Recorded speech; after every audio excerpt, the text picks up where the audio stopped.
نومبر اپنی آخری تاریخوں سے گزر رہا تھا۔ سردی تھی تو صحیح، لیکن زیادہ نہیں تھی۔ بس ایک بارش کا انتظار تھا۔ بارش ہو جائے تو صحیح معنوں میں سردی پڑے، اور پھر سردی کی یہ خشکی ختم ہو جائے جس کی وجہ سے گلے اور ناک کان کی بیماریاں پھیلی ہوئی تھیں۔ اس شام آخر کار بادل امڑ آئے۔ عشاء کے بعد بوندا باندی شروع ہو گئی، جو ابھی تک جاری تھی۔ حالانکہ بادل بہت چھائے ہوئے تھے، لیکن بارش بوندا باندی تک ہی محدود تھی۔ گلاب خان نے خیز پوری طرح بدن کے گرد لپیٹ لیا اور چائے کی پیالی لرزتے ہاتھوں سے اٹھا کر ہونٹوں سے لگا لی۔ پھر بیوی کی طرف دیکھ کر بولا، تو بھی کچھ اوڑھ لے جیراں، سردی لگ گئی تو لینے کے دینے پڑ جائیں گے، بڑی جوان بنی پھرتی ہے۔ پاس بیٹھی ہوئی بیوی، جس کا نام زہیرہ تھا لیکن گلاب خان سے جیرا ہی کہتا تھا، ہنس پڑی اور بولی، جا رے، کون سی جوانی کی بات کر رہا ہے؟ جو بیت گیا سو کل، اب کاہے کی جوانی، بس گزارے والی بات ہے۔ مولا نے بڑی عزت رکھی ہے، اس کا کرم ہے، چل چائے پی، ٹھنڈی ہو جائے گی۔ جیرا نے اپنی چائے کی پیالی اٹھا لی۔ اسی وقت زور سے بادل گرجے اور بجلی چمکی تو گلاب خان کے پورے بدن میں ایک لہر سی دوڑ گئی۔ چائے کی پیالی ہاتھ میں لرز گئی، تھوڑی سی چائے چھلک بھی گئی۔ بچپن ہی سے وہ بجلی سے بہت ڈرتا تھا۔ بوڑھا ہو گیا تھا لیکن گرج چمک کا خوف اب بھی اس کے دل میں تھا۔ جیرا نے اسے دیکھا اور مسکرا دی، واہ رے بہادر شاہ، بجلی چمکتی ہے تو لگے ہے جیسے تیرے سر پر گری ہے، پاگل ہے تو۔ اب کیا کروں، لگتا ہے ڈر بجلی سے بچپن ہی سے۔ جب اماں کے پاس بستر پر لیٹا ہوتا تھا اور بجلی چمکتی تھی تو اماں سے لپٹ جاتا تھا۔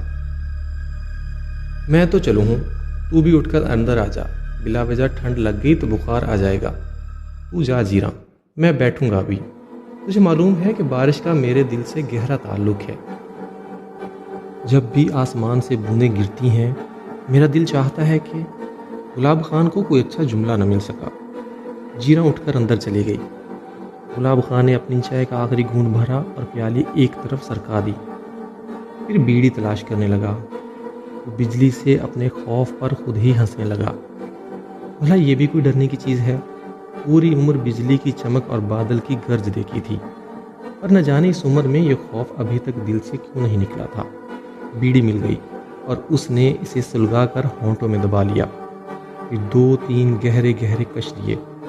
یہ بیڑی بھی کیا چیز ہے، بس اس کا سرا سلگا نہیں کہ وہ منہ سے بولنے لگتی ہے، باتیں کرتی ہے، دل بہلاتی ہے، احساس دلاتی ہے کہ میں ہوں، خود کو تنہا کیوں سمجھ رہے ہو۔ وہ خاموشی سے بیٹھا سناٹے میں دور دور تک نگاہیں دوڑانے لگا۔ حد نظر سونے والے منو مٹی کے نیچے سو رہے تھے۔ قبریں دور دور تک پھیلی ہوئی تھیں، اونچی نیچی پتریلے کتبوں سے مزین، کچھ سنگ مرمر سے آراستہ اور کچھ ایسی جن کا کوئی پرسان حال ہی نہیں تھا۔ لیکن گلاب خان ان سب کا پرسان حال تھا۔ یہ سب اس کے عزیز و اقارب ہی تھے، یہ سب اس کے اپنے تھے، ساری زندگی کا رشتہ تھا ان سے۔ گلاب خان کا باپ بھی گورکن تھا، دادا بھی، اور مزے کی بات یہ کہ اس کا سارا خاندان خود اسی قبرستان میں دفن تھا۔ باپ، دادا دادی اور دوسرے رشتہ داروں کی قبریں بھی یہیں تھیں۔ وہ ان سب کو پہچانتا تھا، چاچا جی، دادا ابو اور دوسرے لوگ۔ جب اس کا دل چاہتا ان میں سے کسی کی قبر پر جا کر بیٹھ جاتا اور گھنٹوں بیٹھ کر ان سے باتیں کرتا رہتا۔ اس کے پاس خوشی کا کوئی گزر نہیں تھا۔ رشتہ داروں میں کسی کی شادی ہوتی وہ گھر کے لوگ چلے جاتے، خاندان والے آس پاس کی بستیوں میں آباد تھے، خود بھی کبھی ان سے مل لیتا۔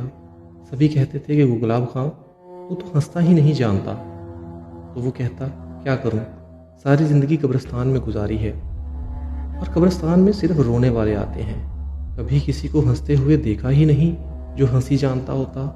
مجھے ہنسنا نہیں آتا۔ تو پاگل ہو گیا ہے گلاب خان، اب یہ قبرستان چھوڑ دے۔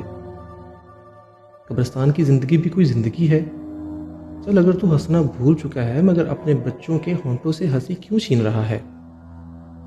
اور گلاب خان تب کر کہتا، ارے چھوڑ تو دیا ہے اس بیل کو، ڈاکٹر بن رہا ہے سسرا ڈاکٹر۔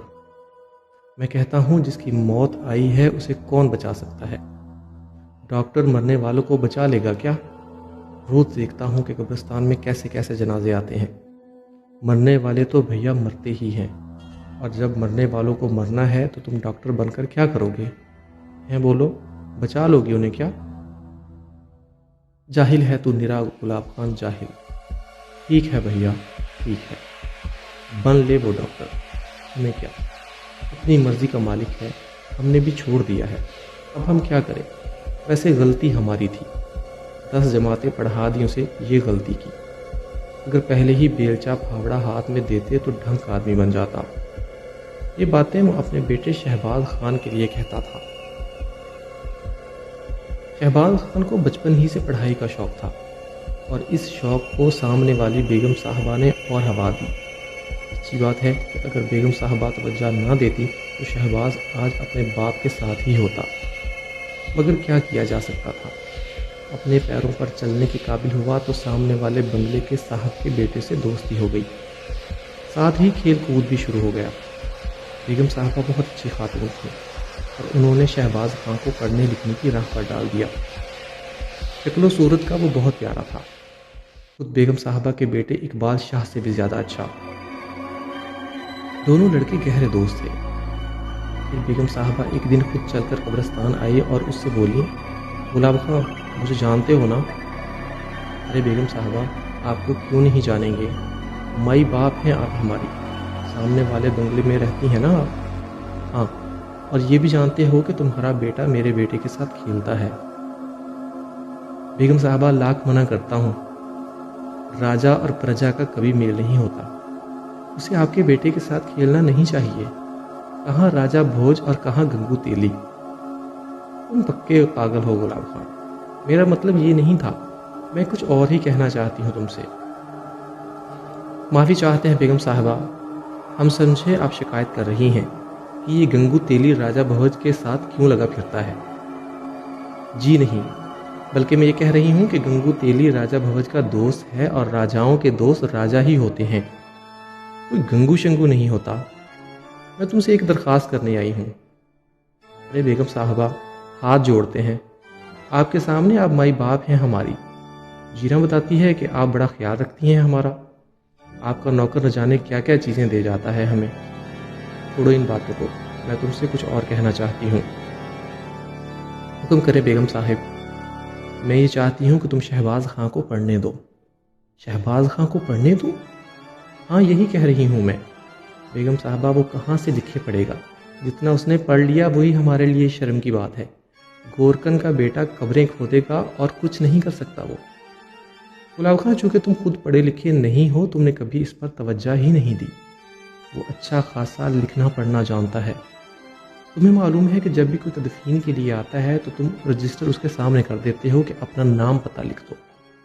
اب اگر تم وہ رجسٹر شہباز کو دو تو ذرا دیکھو وہ کیسا لکھتا ہے اس پر۔ ہیں؟ گلاب خان کا منہ حیرت سے کھلے کا کھلا رہ گیا۔ ہاں، گلاب خان میٹرک کر لیا ہے اس نے، سمجھے؟ میٹرک کر لیا ہے، 10ویں کلاس پاس کر لی ہے۔ اللہ جانتا ہے جی، ہمیں یہ سب کچھ اچھا نہیں لگتا، مگر جو کچھ میں تم سے کہہ رہی ہوں اسے غور سے سنو۔ میں اسے اقبال شاہ کے ساتھ آگے پڑھانا چاہتی ہوں، کیا سمجھے؟ میں تمہیں بہت جلد بتاؤں گی کہ مجھے کیا کرنا ہے۔ تمہاری سمجھ میں یہ بات نہیں آ سکتی کہ میٹرک کیا چیز ہوتی ہے اور اس کے بعد کی زندگی کیا ہے۔ لو، یہ کچھ پیسے رکھو، تمہارے کام آئیں گے۔ بیگم صاحبہ نے 20,000 روپے نکال کر گلاب خان کے ہاتھ پر رکھ دیے۔ 20,000 روپے کے نوٹ گلاب خان کے منہ پر کیا پورے بدن پر تالے لگانے کے لیے کافی تھے۔ پھر اس کے بعد وہ کچھ نہ بول سکا۔ البتہ بیگم صاحبہ یہ کہہ کر گئی تھیں کہ وہ دوبارہ اس کے پاس آئیں گی، اور 3-4 دن کے بعد وہ دوبارہ اس کے پاس پہنچ گئیں۔ کہو گلاب خان، تم نے اپنے بیٹے سے کچھ لکھوا کر دیکھا؟ ارے بیگم صاحبہ، وہ کاغذ پر ایسے قلم چلاتا ہے، اس طرح پھاوڑا بھی نہیں چلا سکتا، بیلچا بھی نہیں چلا سکتا۔ میں تو حیران رہ گیا، جیسے دوسرے لکھتے ہیں ویسا ہی وہ بھی لکھتا ہے۔ دیکھو، اب جو میں کچھ کہنے لگی ہوں تم غور سے سنو۔ جی بیگم صاحبہ، بتائیے۔ تم نے دیکھ لیا کہ وہ کتنا اچھا لکھنا پڑھنا جانتا ہے؟ ہاں بیگم صاحبہ، میں حیران رہ گیا۔ اصل میں اب ذرا میونسپلٹی کا کام بھی بدل گیا ہے، لکھت پڑھت کے رجسٹر ہو گئے ہیں۔ آپ کو پتہ ہے جی، ہمارے باپ دادا کے زمانے میں یہ قبرستان ہوا کرتے تھے، محلہ کمیٹی ہوتی تھی، وہی ان کا حساب کتاب چلاتی تھی۔ لیکن اب تو سب کچھ سرکاری ہو گیا ہے، مرو بھی تو سرکار کی اجازت سے، اور دفن بھی ہو تو اس کا پورا حساب کتاب رکھو، وہ دینا پڑتا ہے۔ وہ جو کاغذ ہوتا ہے نا فارم والا، ہاں ڈیتھ سرٹیفکیٹ کی بات کر رہے ہو نا، وہی گلاب خان نے کہا اور ہنس پڑا۔ پھر بولا، سرکار اگر موت کا فارم نہ دے بندہ تو مر بھی نہیں سکتا۔ اچھا فلاسفر بننے کی کوشش مت کرو، میں تم سے جو کچھ کہہ رہی ہوں اسے غور سے سنو۔ حکم بیگم صاحبہ، اقبال شاہ کو میں میڈیکل کی تعلیم کے لیے دوسرے شہر بھیج رہی ہوں، اور شہباز خان بھی اس کے ساتھ ہی میڈیکل کی تعلیم حاصل کرے گا۔ میں تمہارے بیٹے کو اپنے بیٹے ہی کی طرح سمجھتی ہوں۔ جی میڈا میڈی میڈو یہ کیا ہوتا ہے؟ ڈاکٹری پڑھیں گے دونوں، سمجھے، ڈاکٹر بنیں گے۔ میرا بیٹا بھی؟ گلاب خان ہنس پڑا۔ ہاں اسی کی بات کرنے آئی ہوں تم سے۔ بیگم صاحب الٹا کام نہیں کر سکتا، وہ تو لوگوں کو قبروں میں دفن کرے گا، آپ کہتی ہیں وہ ڈاکٹر بن کر ان کا علاج کرے گا؟ پھر وہی فضول باتیں کی تم نے۔ تمام اخراجات میں اٹھاؤں گی، لو تم یہ 10,000 روپے رکھو، بیٹا شہر جائے گا تو تمہیں ضرورت پڑے گی اور یہ پیسے تمہارے کام آئیں گے۔ 10,000 روپے دے کر گلاب خان کا سر پھر چکرا گیا تھا۔ زندگی میں اتنی بڑی رقم کبھی ہاتھ نہیں آئی تھی۔ 10,000 کے نوٹ اپنی ہتھیلی پر رکھے دیکھ کر اس کی تو سانس ہی بند ہو گئی۔ پھر بھلا شہباز خان کو شہر جانے سے کون روک سکتا تھا؟ البتہ جیرا نے بڑی واویلا کی تھی۔ ارے باڑ میں جائیں یہ بیگم صاحبہ، دیکھو تو صحیح، ہمارے بچے پر ہی قبضہ جما رکھا ہے۔ پہلے اسے اسکول بھیجتی رہیں، یہ کرو وہ کرو، کپڑے پہناؤ، بال سنوارو، بستا دو، کتابیں دو۔ نا جی نا، ہم یہ نہیں کر سکتے، وہ بڑی بیگم ہوں گی، اپنے گھر کی ہوں گی۔ واہ بھائی واہ، میں اپنے بچے کو کہیں نہیں بھیجوں گی۔ جیراں یہ دیکھ یہ کیا ہے؟ گلاب خان نے کہا اور نوٹ اس کے سامنے رکھ دیے۔ بڑی کمزوری ہوتی ہے انسان کے اندر، بڑا کچا ہوتا ہے۔ جیراں کے سامنے بیٹھی منیزہ تھی جو بیل کی طرح بڑھ رہی تھی، اور جیراں اکثر سوچتی تھی کہ اگر کہیں اس کا رشتہ آ گیا تو وہ کیا کرے گی، اور یہ 10,000 کے نوٹ بہت کچھ کر سکتے تھے۔ اس نے لرزتی آواز میں پوچھا، تو وہ اب شہر چلا جائے گا؟ آتا جاتا رہے گا مگر شہر؟ بیگم صاحبہ نے اس کے لیے سارے انتظامات کر دیے ہیں۔ یہ تو زیادتی ہے پر جیراں کے لہجے میں ابھی تک احتجاج تھا۔ اس کا مطلب ہے ابا جی کہ اب شہباز گھر سے باہر رہا کرے گا۔ پہلے وہ اسکول میں پڑھتا تھا تو گھر تو آ جاتا تھا، اب وہ گھر بھی نہیں آیا کرے گا۔ منیزہ دکھ سے بولی۔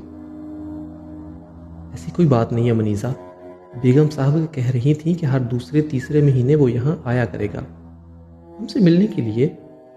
اب تو سوچ لے جیراں، یہ پیسے واپس بھی کیے جا سکتے ہیں، مگر وہ بات جو ہم لوگ اکیلے میں بیٹھ کر کرتے ہیں، یعنی منیزہ کی شادی، تو دیکھ لے اب تو کوئی ڈھنگ کا رشتہ مل ہی جائے گا۔ جیراں خاموش ہو گئی۔ تیاریاں ہو گئیں، سب کچھ بیگم صاحبہ نے ہی کیا تھا۔ نیک دل بھی تھیں اور صاحب حیثیت بھی۔ شہباز اور اقبال بچپن کے دوست تھے، زیادہ کچھ وہ اپنے بیٹے کے لیے کر رہی تھیں۔ آخرکار دونوں نے اپنے جگر گوشوں کو روانہ کر دیا۔ بیگم صاحبہ کو اقبال کے جانے سے کیا تکلیف ہوئی اس کا تو کچھ پتہ نہیں تھا، لیکن گلاب خان کافی مشکل میں پڑ گیا تھا۔ اسکول کی تعلیم اور کھیل کے ساتھ ساتھ شہباز خان گورکنی میں اس کا پورا ساتھ دیتا تھا۔ ارچند کے اقبال کے ساتھ پڑھتے ہوئے اس کے اندر تمکنت پیدا ہو گئی تھی، لیکن وہ باپ کا پوری طرح ہاتھ بٹاتا اور اس سے بھی گردن نہیں موڑتا تھا۔ قبروں کی کھدائی، سلپیں لگوانا، مٹی کا گارا بنانا، سارے کام خوشی سے کر لیا کرتا تھا۔